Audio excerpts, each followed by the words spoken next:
I want to apologize to Erica Schultz. She's the writer of this series. Now, I didn't call her out publicly or anything like that. Just personally, as I was reading this story, the last issue, I'm like, all right, that was pretty cool. It's almost like kind of Archie, you know, like Riverdale type of thing. But I'm thinking, like, how's she going to pull this off to where it's not stupid? Because I just kind of figure it would be. It is not. It is so not. Like, oh my goodness. The way this story ends, it's fantastic. Support the comic book industry by visiting your local comic book store. My name is Doran. This is SCM Comics. We continue our coverage of Lord Kinney Wolverine with number 7. Our story starts off with Laura and Julian just swapping spit. We don't know who Julian is. That's Hellion. And Daddy Logan was like, what the hell's going on here? And the claws start to get busted out. So Laura's like, back off. And then we find out that the claws are really just meat tenderizers. And he's not really pissed off what's going on. It's just not Wolverine in the slightest. So Gabby obviously is disgusted at the situation. It's like, can I look now? And then Laura goes over and kind of busts her chops a little bit. And then she invites Julie in so that they can enjoy the spread that Wolverine made. I'm sorry, Logan made. Logan. So Julian's like, wow, your dad did all this? And Laura goes, I know, right? He is the best. And then she sees a flashback of the real Wolverine just doing what he does, and that's killing people. And then she finishes the statement with a worried look in her eye as she goes, at what he does. So Julian asks Laura if they can step outside because he wants to tell her something. So Laura's like, hey guys, I'll be right back. As they go outside, it's snowing. Laura's like, I love the snow, I love the cold, I love the snow, it's nice and pure. And Julian's like, it's beautiful, you're beautiful. He gets on one knee and he asks for her hand in marriage. And then Logan and Gabby come out and go, surprise, because they was in on it too. When all of a sudden Laura gets startled and her claws come out. And that's when she knows for sure that she's in a dream state, because she was told that her being Wolverine was all made up and something that's in her head. But now with the claws coming out, it's proof positive that no, it's not. So everybody, Logan, Gabby, Julian, is like, you don't have to leave, like you don't have to go. And Laura's like, I wish I could stay, but this is now real, and I need to find out who would do this to me, who will pull this cruel trick on me. So she hugs Logan and Gabby, she kisses Julian one more time, and then she walks off her house. She goes to the street corner of Gray Mountain Lane and X Street. I see what you're doing there. So she busts out her claws and she just starts fighting the effects. And you hear somebody say that she's coming out, I can't keep her sedated. And they're like, no, we haven't harvested her cells yet, you gotta keep her under. And the Lord says to herself, who's ever behind this is going to pay. And then on the next page, the Lord have mercy. The Lord is my shepherd, he know what I want.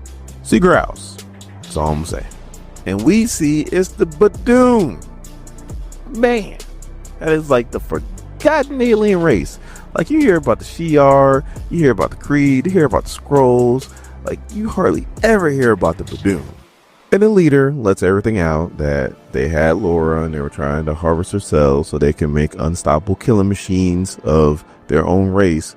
Not to fight other alien races. No. To fight themselves, because like they're broken up into different factions and they are at war constantly. So obviously Laura's like, I'm not helping you. And then the Badoon guy's like, but you're outnumbered. Now you just said how she has a healing factor and how she's a killing machine and that's why you want her.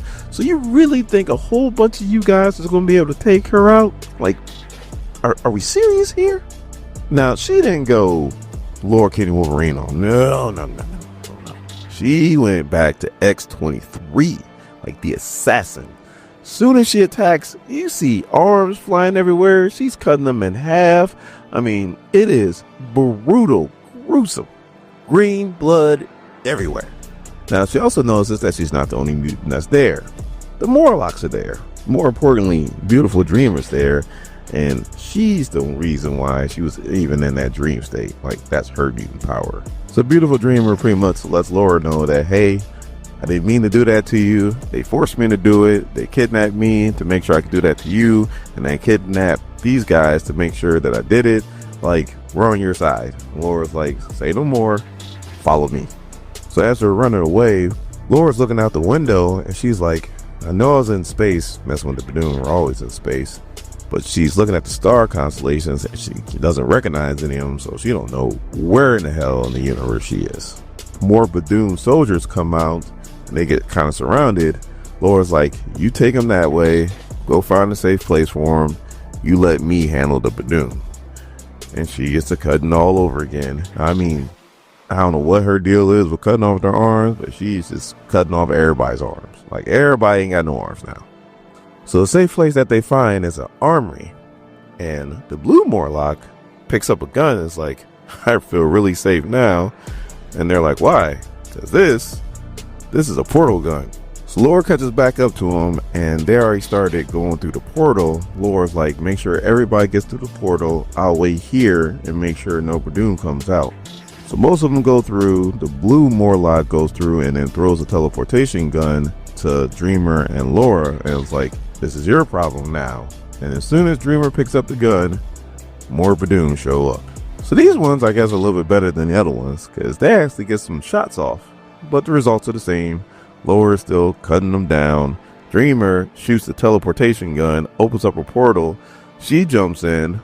Laura jumps in right behind her, and then the Badoon try to follow, but then the portal closes, and then all these Badoon parts just starts falling out. Giada Belviso is the artist on this book. And looking at Laura again, I'm just like, Lord have mercy. The Lord is my shepherd. He know what I want. so like I said, the Badoon parts are falling, and Dreamer's like, ugh, gross. And Laura's thinking to herself, this is coming from somebody who lives in the sewers. So Dreamer again apologizes to Laura for doing what she did. Even though she was forced to, she still didn't want to do it. And Laura's like, it's cool.